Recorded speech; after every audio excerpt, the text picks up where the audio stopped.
तो जैसा कि आपने लास्ट ऑफिशियल एपिसोड के अंदर देखा था कि जियान को पता चल गया था कि तीनों ड्रैगन ने मिलकर जिया की बिल्डिंग को सेट कर दिया और उसका साथ देने के लिए फिनिक्स ट्राइब भी आ रही है और साथ ही वो 9 यूनिकॉर्न पाइथन को भी जोड़ना चाहती है। इसी वजह से जो जियान होता है यामिंग के पास जाता है और इन सभी चीजों से दूर रहने के लिए बोलता है, मगर जो यामिंग होता है बोलता है कि ना ताऊ, दोनों भाई हम साथ देंगे आपका। इसी वजह से जियान और यामिंग का जो भाईचारा होता है एकदम टॉप पे पहुंच जाता है और फिर उसके बाद जो जियान होता है क्वीन मेडुसा को लेकर आ जाता है येलो स्प्रिंग पूल के पास, जहाँ पर हमें उन दोनों के पीछे थोड़ा सा प्यार मोहब्बत देखने को मिलता है। और फिर उसके बाद जो क्वीन मेडुसा होती है अपनी आइकॉनिक वर्ड बोलती है जियान से कि सारे मर मत जाइयो और येलो स्प्रिंग पूल के अंदर चली जाती है। और फिर यहीं से स्टार्टिंग होती है न्यू ऑफिशियल एपिसोड की, जहाँ पर हमें जियान उसी गुफा के अंदर बैठा हुआ दिखाई दे रहा होता है और उसके चारों तरफ एनर्जी घूम रही होती है, क्योंकि वो अभी के लिए कल्टीवेट कर रहा होता है उन तीनों ट्यान क्लास की टेक्निकों को जो कि उसे डीमन सेंट वन कौन से मिली थी, जो कि ऑलरेडी अभी के लिए उसकी बॉडी के अंदर इम्प्लांट हो चुकी होती है डीमन सेंट वन कौन को हराने की वजह से। और साथ ही साथ डीमन सेंट वन के एक्सपीरियंस भी उसके अंदर इंक्लूड होती है। इसी वजह से जियान को उन दाव स्किलों की बहुत ही डीप नॉलेज थी। इसी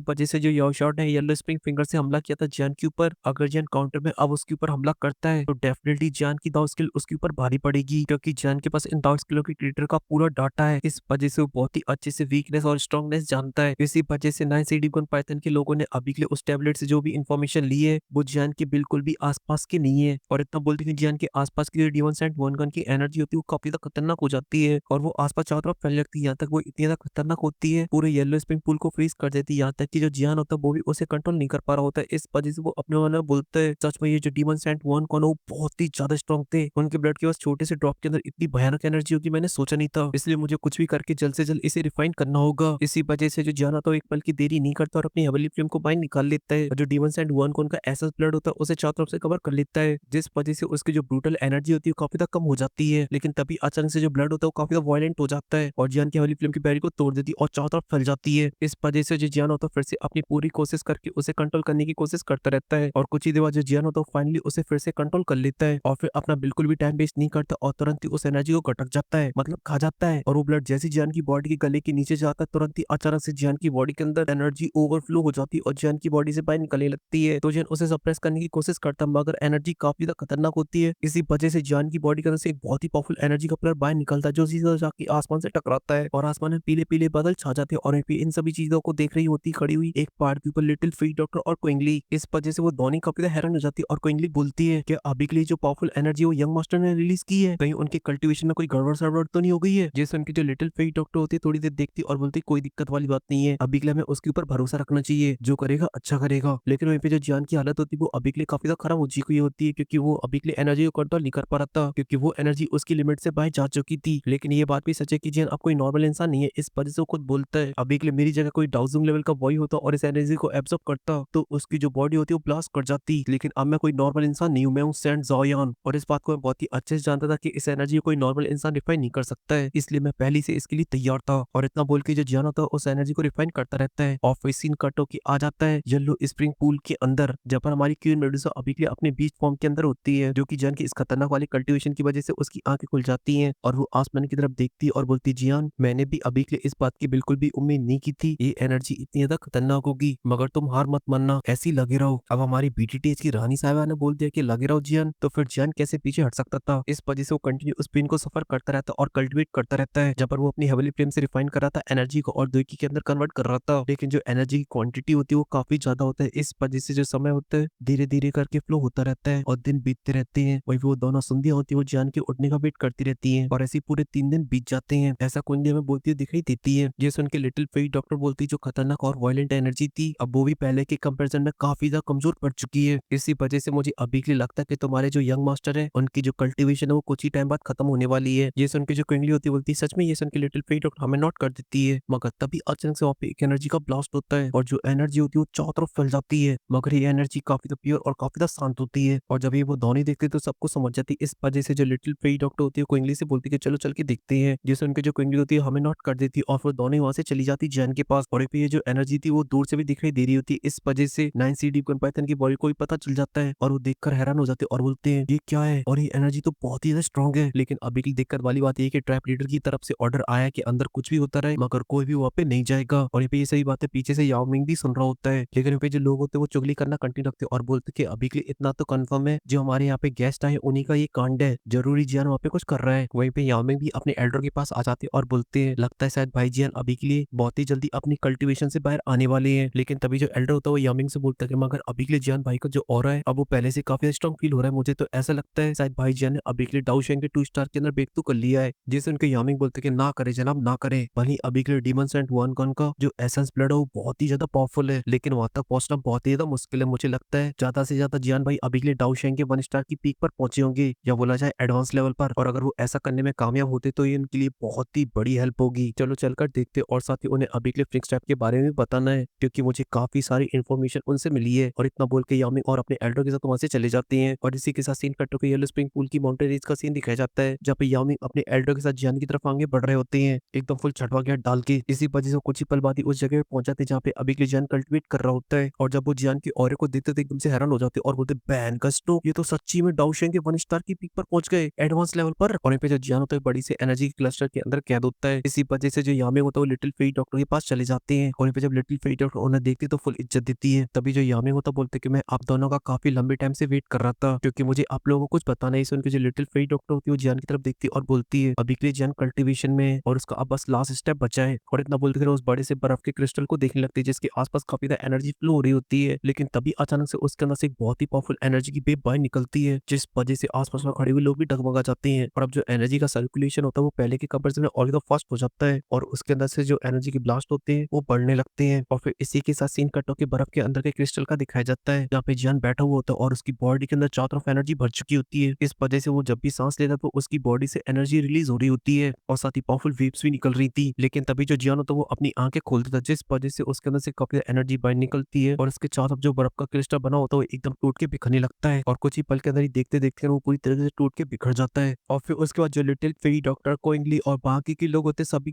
के मुंह खुले के खुले रह जाते हैं, क्योंकि उनके सामने खड़ा हुआ होता है जियान, जिसकी बॉडी से निकल रहा होता है ब्रूटल ऑरा, क्योंकि वो कर रहा होता है अपनी ऑरा फार्मिंग। और यहाँ पे जो जियान होता है वो अपनी बॉडी को देखता है और जो उसके आसपास एनर्जी होती है उसे एब्सॉर्ब कर जाता है और फिर एक साथ रिलीज कर देता है, जिस वजह से वहाँ पे काफी बड़ा ब्लास्ट होता है और चारों तरफ येलो स्प्रिंग पूल का पानी फैल जाता है। और दोनों सुनिया एकदम से हैरान और साथ ही एक बड़ी सी स्माइल। लेकिन जो जियान होता है वो अभी भी नहीं रुका होता और आसपास की एनर्जी के साथ खेल रहा होता है और देख रहा होता है तू बढ़िया तो है, ये कहीं तेरे अंदर 3-5 है। लेकिन तभी जियान को कुछ गड़बड़ लगती है, इस वजह से वो एनर्जी का ब्लास्ट करता है और सब कुछ साफ। और साथ ही इसी के साथ उसे एहसास भी हो जाता है कि अभी के लिए उसके साथ ही उसका इंतजार कर रहे हैं। इस वजह से वो ऑरा फार्मिंग बंद करता और सीधा उन लोगों के पास पहुंच जाता है उछलकर, जहाँ पे कोइंगली तुरंत ही भगते हुए जियान के पास जाती है और जियान को बधाई देती ब्रेक थ्रू करने के लिए। और यहाँ पे सेम बधाई लिटिल फेरी डॉक्टर भी जियान को देती है, मगर जो जियान तो उन दोनों को थैंक यू बोलता है उसे प्रोटेक्ट करने के लिए। लेकिन तभी वहाँ पे हंसती आ जाता है यामिंग भाई, जो कि बोलता है जियान भाई तुझी तो कतई जहर आदमी हो यार, आप तो एक ही झटके में डाउ शेंग 1 स्टार की इनिशियल लेवल से सीधा एडवांस लेवल पे पहुंच गए हो, कतई जहर। ये सुन के जियान एकदम फुल इज्जत में ग्रीट करता और बोलता ये सब हो पाया डीमंस एंड वन गन के एसेंस ब्लड की वजह से, और ऊपर से आपने मुझे एक नंबर की कतई जहर जगह दी कल्टिवेट करने के लिए, इसलिए यामिंग भाई एकदम फुल इज्जत है आपके लिए दिल में। ये सुन के यामिंग को तो हंसने लगता और बोलता है कि ना करे जनाब, बेइज्जती कर रहे हैं आप ये बोल के मेरी, मगर अभी के लिए ये सब तो ठीक है जी, क्यों मेडूसा कहाँ है। ये सुन के जो जियान होता है शर्मा जाता और अपने सर को नीचे कर लेता और बोलता कि जो कि मेडूसा वो अभी के लिए येलो स्प्रिंग पूल के नीचे कल्टिवेट कर रही है। और फिर जन उसी की तरफ देखता और बोलता कि मुझे अभी के लिए ऐसा लगता है कि उसे कल्टिवेशन में काफी लंबा टाइम लगने वाला है। लेकिन यामिंग भाई अभी के लिए इन सभी बातों को साइड रखो, आप बताओ फिनिक्स स्टार की तरफ से कोई मूवमेंट वगैरह हुई। जैसे उनके यामिंग बोलते कि हाँ मुझे अभी के लिए कुछ अंदर की बातें पता चली है, जहाँ पे फिनिक्स स्टार पे ऑलरेडी अभी के लिए अपने एक ग्रुप को डिस्पैच कर दिया ईस्टर्न ड्रैगन आइलैंड के लिए। ये सुन के एकदम से हैरान हो जाता और बोलते वो लोग कितने हैं और उनकी स्ट्रेंथ क्या है। ये सुन के यामिंग बोलता है कि उनके नंबर तो काफी ज्यादा मगर वो खतरे नहीं है, क्योंकि वो सभी के सभी डाउजूम पर है मोस्टली लोग। लेकिन अभी के लिए उस ग्रुप में सबसे मेन खतरे हमारे लिए वो 3 सुप्रीम एल्डर है फिनिक्स ट्राइब के, जो कि ऑलरेडी तीनों पावरफुल डाउशेंग है। जैसे लेकिन जान का मुंह लटक जाता है। वहीं पे जो यामिंग होता है निराश होते हुए बोलता है इनको ऑलरेडी D1 फिनिक्स ट्राइब बोला जाता है, और अगर ये तीनों आपस में हाथ मिला ले तो इनकी स्ट्रेंथ इतनी ज्यादा बढ़ जाती है कि 3 स्टार डाउशेंग से ही फाइट कर सकते हैं। इसी वजह से मुझे इस बात का डर है अगर ये तीनों ड्रैगन आइलैंड के साथ मिल जाते हैं तो फिर ईस्टर्न ड्रैगन आइलैंड का बचना बहुत ही ज्यादा मुश्किल है। लेकिन हमारा हीरो बदमाश होता है, इस वजह से बोलता है D1 फिनिक्स ट्राइब यामिंग भाई अगर आप हमारी मदद करो और पता करो ये कहाँ से जा रहे हैं, कहाँ दबोचना है, तो इनकी बिल्डिंग सेट कर देंगे हम। तो बताओ आप तैयार हो इसके लिए। और इतना बोलते कि अपने हाथ को आगे बढ़ा देता है। वह फिर यामिंग थोड़ी देर सोचता है और फिर अपने हाथ को मिला लेता है जियान से। अब होगा दंगा पंगा, दोनों भाई दोनों तबाही। लेकिन अभी के लिए हम दोनों काफी नहीं है, इस वजह से अभी के लिए मेरे साथ कुछ एल्डर भी जाएंगे। भले अभी के लिए इन्हें कंपेयर नहीं किया जा सकता है नेक्स्ट टाइप की स्ट्रेंथ के साथ, मगर ये हमारे लिए काफी बड़े सपोर्टर रहेंगे, क्योंकि इससे हम लोग उनके प्लान पे पूरी तरीके से पानी फेर देंगे। ये सुन के काफी तक खुश हो जाता है और बोलते कि यामिंग भाई अगर ऐसी बात है तो फिर ये जियान आपसे एडवांस में थैंक यू बोलता है। ये सुन के यामिंग फिर से बोलते कि ना करे जनाब ना करे, भाईचारा है अपना यार, मत करे ये सब। तभी लिटिल फेरी डॉक्टर बोलती क्या अभी के लिए इसे यहाँ पे अकेला छोड़ना सही रहेगा, हमारे जाने के बाद इसे कुछ होना चाहिए। सुन के जो जियान थोड़ा सा सेंटी हो जाता है और जाने लगता है हमारी रानी की की तरफ, जहाँ पे एक बड़ी सी जंप मारता है और सीधा पूल के अंदर एंटर कर जाता है और जाने लगता है रानी साहिबा की तरफ। इस वजह से कुछ ही पल बाद ही वहाँ पर पहुंच जाता है और माहौल थोड़ा सा उदास हो जाता है। तभी जो जियान होता है थोड़ी दूर पे ही रुक जाता है क्योंकि वो अभी के लिए डिस्टर्ब नहीं करना चाहता था और बोलता है काइलिन मुझे अभी के लिए जिया की मदद करने के लिए ड्रैगन आइलैंड जाना होगा और मैं वहाँ के मसलों को जल्द से जल्द खत्म कर दूंगा और साथ ही मैं यहाँ पर एक बैरियर को बना दूंगा जो कि तुम्हें प्रोटेक्ट करेगा। और साथ ही अभी के लिए यामिंग भाई ने भी कुछ गार्डों को यहाँ पे खड़ा कर दिया है जो कि इस जगह को और भी ज्यादा प्रोटेक्ट करेंगे, इसलिए तुम एकदम टेंशन फ्री होकर कल्टीवेट करो क्योंकि मैं तुम्हें बहुत ही अच्छे से समझता हूँ। तुम प्राउड से जीने वाली क्वीन मेडुसा हो और पूरी दुनिया को अपनी जूते की नोक पे रखती हो क्योंकि तुम बिल्कुल नहीं चाहती कि तुमसे कोई आगे हो। इसी वजह से मुझे पता है अगर तुम्हें थोड़ा सा भी चांस मिलता है स्ट्रॉन्ग बनने का तो तुम बिल्कुल भी उसे नहीं छोड़ोगी, इसलिए तुम अभी के लिए कोई ऐसे बड़े खतरे मत लेना जिससे तुम्हें रिग्रेट करना पड़े। और साथ ही जब तुम वापस लौटो तो मुझे सब कुछ बताना जो भी तुम्हारे साथ यहाँ पर होगा, लेकिन तुम्हें ज्यादा प्रेसिडेंट नहीं बनना है ये याद रखना क्योंकि कुछ भी हो मगर तुम्हें अपने आप को प्रोटेक्ट करना है। और साथ ही मैं अभी के लिए दुआ भी करूंगा कि तुम सक्सेसफुल हो। और इतना बोल के जो जियान होता है पीछे मुड़ जाता और वहां से जाने लगता है और साथ ही बोलता है कि तुम मेरा इंतजार करना, मैं जल्दी वापस आऊंगा। और इसी के साथ हमें अपनी रानी भी एक लंबे टाइम के लिए अलविदा बोलना पड़ेगा। और साथ ही स्टूडियो वालों अगर तुम ये स्टार्टिंग से दिखा देते तो तुम्हारा इतना बेड़ा था नहीं होता क्योंकि अब हमारे जन को काफी ज्यादा तकलीफ हो रही होती है क्वीन मेडुसा को अलविदा बोलने में और वो बार बार मुड़कर पीछे देख रहा होता है। लेकिन वहां से जैसी जियान गया होता तभी अचानक से जो हमारी रानी साहिबा होती है वो अपनी आंखें खोल लेती और जियान की तरफ देखती है क्योंकि दिल तो दोनों के पास है और दोनों एक दूसरे से प्यार करते हैं। इसी वजह से रानी साहिबा बोलती है मुझे नहीं पता ये कब हुआ कैसे हुआ। कैसे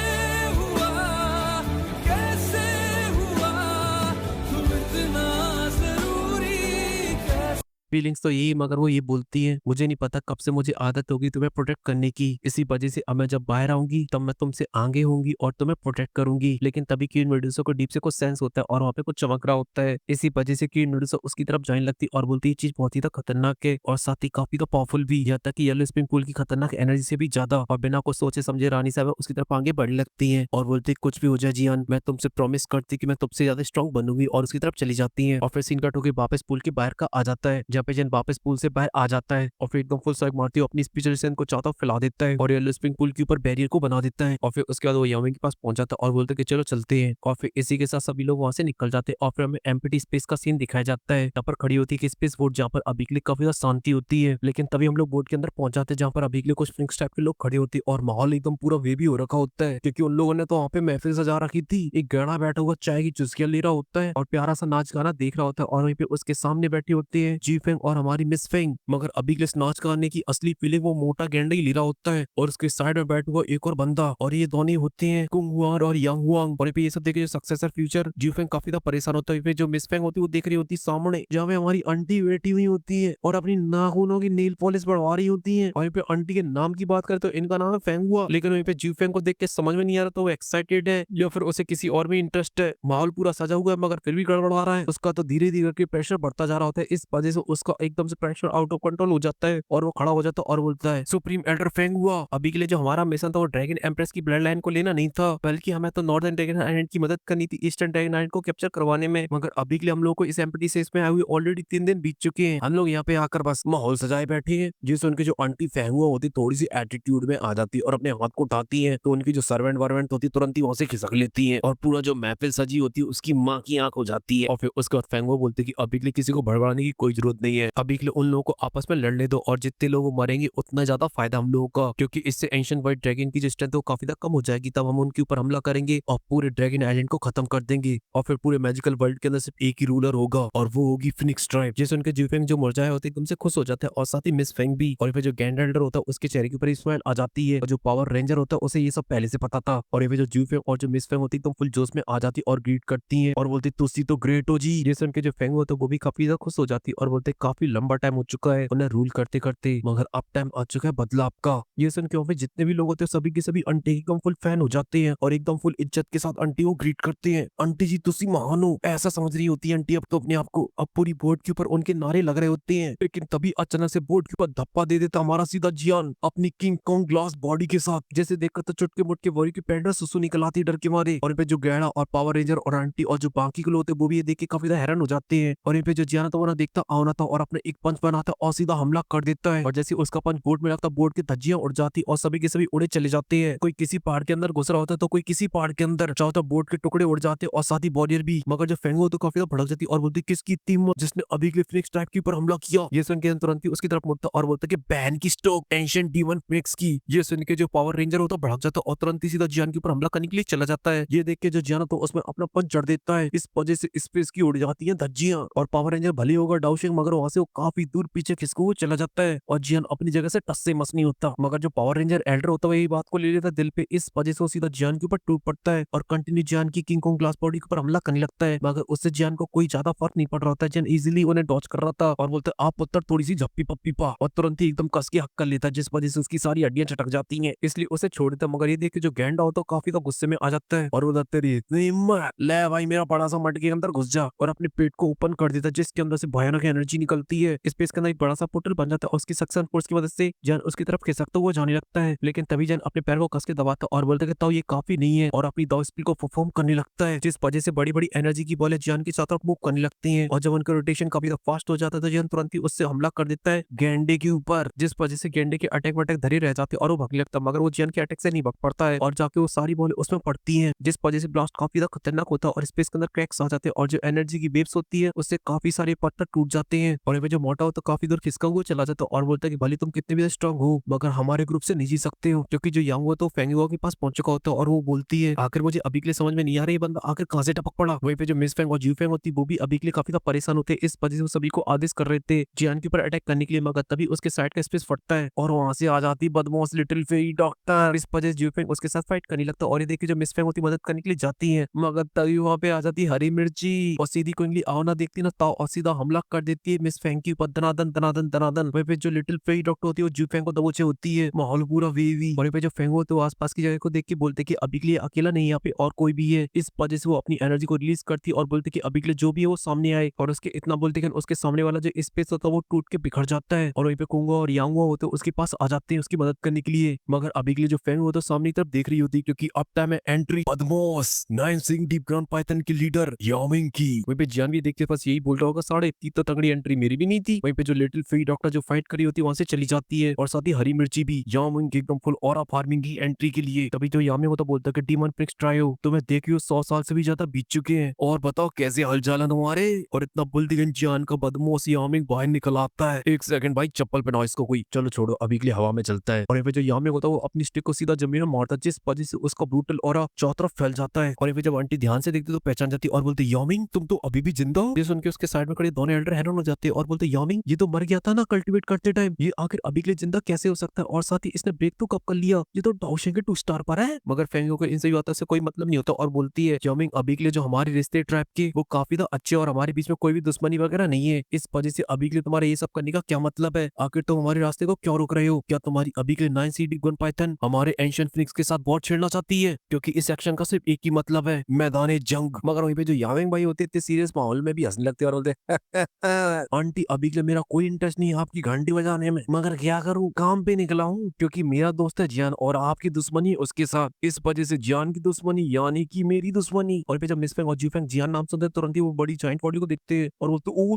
तेरी एक्चुअल में ये पहाड़ जैसा आदमी तो जियान है। ये सुन के मिस फेंग की पूरी तन बदन में आग लग जाती है, गुस्सा एकदम पीक पर। ये सुन के जियान भी मजे लेने लगता और बोलता है कि miss Feng ji very long time no see what are you doing, okay okay good good. ये सुन के जो मिस फेंग होती पूरी तरीके से बौखला जाती और बोलती सबक अन्ना। वहीं पे जू फेंग तो पूरी तरीके से परेशान हो जाता और बोलता कि ये कैसे पॉसिबल हो सकता है, इतने कम टाइम के अंदर डाउशिंग के अंदर ब्रेक थ्रू कैसे कर गया, भले इसके पास कुछ बुद्धिस्ता सीट थे मगर उनकी स्ट्रेंथ से डाउशिंग के अंदर ब्रेक थ्रू नहीं कर सकता है। मगर तभी जो जियान तो फिर से उनके मजे ले लेता और बोलता है मगर तुम्हारी बात करे तुम तो एक ही जगह पे अटके ही रह गए हो, आगे बढ़ लो थोड़ा बहुत। ये सुन के ऊपर से नीचे तक जू फेंग को मिर्ची लग जाती है मगर मिस फेंग को ज्यादा लग जाती है, इस वजह से बोलते कि तुझे अभी के लिए इतना ज्यादा घमंडी होने की कोई जरूरत नहीं है, आज मैं तुझसे बदला लूंगी और जो तूने किया है ना उसे डबल इंटरेस्ट के साथ वापस करूंगी। वहीं पे जियान नाम सुन के फेंग वही बोलती अच्छा तो तुम वही बच्चे हो जो विदेशा सीट सारे के सारे लपेट ले गया था, मैं तो सोच रही थी कि मैं तुम्हारे पास जाऊंगी मगर देखो तुम खुद ही आ गए मेरे पास। ये सुन के बदमाश जियान हंसने लगता और बोलता है आंटी आपकी जो रेपुटेशन है लगता है एंशिएंट फिनिक्स के अंदर काफी तंगड़ी है, मगर मैं अभी के लिए आपको बताना चाहता हूँ कि आपने गलत साइड चॉइस कर ली है, इसलिए अगर आप चाहते कि आपकी फील्डिंग सेट ना हो तो अपने बोरी बिस्तर उठाइए और यहाँ से निकल लीजिए, गलती से भी उन तीनों ड्रैगन की मदद करने के लिए मत जाना वरना दंगा पंगा हो जाएगा। ये सुन के फेंगो बोलते कि अभी के तुम ईस्टर्न ड्रैगन आइलैंड की मदद करने के लिए ऑलरेडी ऑलरेडी काफी ज्यादा लेट हो चुके हो। भले ही हम लोग अभी के लिए वहाँ पे नहीं पहुंचे हैं, मगर तीनों ड्रैगन ने ऑलरेडी ईस्टर्न ड्रैगन आइलैंड को पूरी तरीके से कब्जा लिया है। इसी वजह से तुम अभी भी जाते तो फिर तुम्हें वहाँ पे सिर्फ खंडर के अलावा कुछ नहीं मिलेगा, क्योंकि ईस्टर्न ड्रैगन आइलैंड का नामो निशान मिट गया होगा। ये सुन के जन को काफी गुस्सा आता है और बोलता कि अभी के लिए तीनों ड्रैगन किंग को ज्यादा जल्दी में उन्होंने तो अटैक भी कर दिया इनके आने से पहले ही। और कुछ देर सोच विचार करने के बाद बोलता है भले कुछ भी हो, मगर अभी के लिए तुम लोगों के लिए ये अच्छा रहेगा चुपचाप से यहाँ से चले जाओ, वरना तुम में से कोई भी जिंदा नहीं बचेगा। ये सुन के यांगो काफी ज्यादा गुस्से में आ जाता और बोलता कि बच्चे अभी के लिए तुझे इतना ज्यादा हमें उड़ना नहीं चाहिए, क्योंकि जब तेरा बाप भी पैदा नहीं हुआ था तब मैं यहाँ पे आतंक मचाता फिरता था औताद में। वहीं पे जो फेंगो होती है वो भी गुस्से में आ चुकी होती है, इस वजह से बोलती कि बस बहुत हुआ, अभी के लिए मैं सियामिंग से फाइट करूंगी और तुम दोनों इससे फाइट करो। और इस सुनते वो तीनों अपने औरे को निकालते और सीधा हमला करने के लिए चले जाते अपने अपने अपोनेंट के पास। और जो यामिंग था वो ही पूरी तरीके से तैयार होता है और बोलते कि चलो आ जाओ, देखते 100 साल के अंदर हम दोनों में से किसने कितनी तरक्की की है। और वो दोनों एल्डर होते वो जियान के ऊपर हमला करने के लिए आ गए होते हैं, इस वजह से वो आसमान में जाते हैं और तुरंत ही अपनी बीस्ट फॉर्म को रिलीज कर देते हैं। जो पावर रेंजर वाला एल्डर होता है बोलते हैं कि हम दोनों जब आपस में हाथ मिला लेंगे तो मुझे पूरा विश्वास है कि हम तुम्हें मार डालेंगे, इसलिए अब तू तैयार हो जा। मगर जो जियान एकदम चिल खड़ा होता है और बोलते हैं कि चलो आज मैं भी तो देखूं जो डाउशेंग के साथ एक साथ फाइट करने में कितना मजा आता है। और इतना बोल के जियान भी एकदम फुल पंप हो जाता है। अब जियान इनको बजाएगा या जियान इनसे बजेगा, ये सब जानने के लिए आप लोगों को देखना पड़ेगा आने वाले एपिसोड को। फिलहाल के लिए वीडियो को लाइक करें, चैनल को सब्सक्राइब करें। हम मिलते हैं आपसे नेक्स्ट वीडियो में।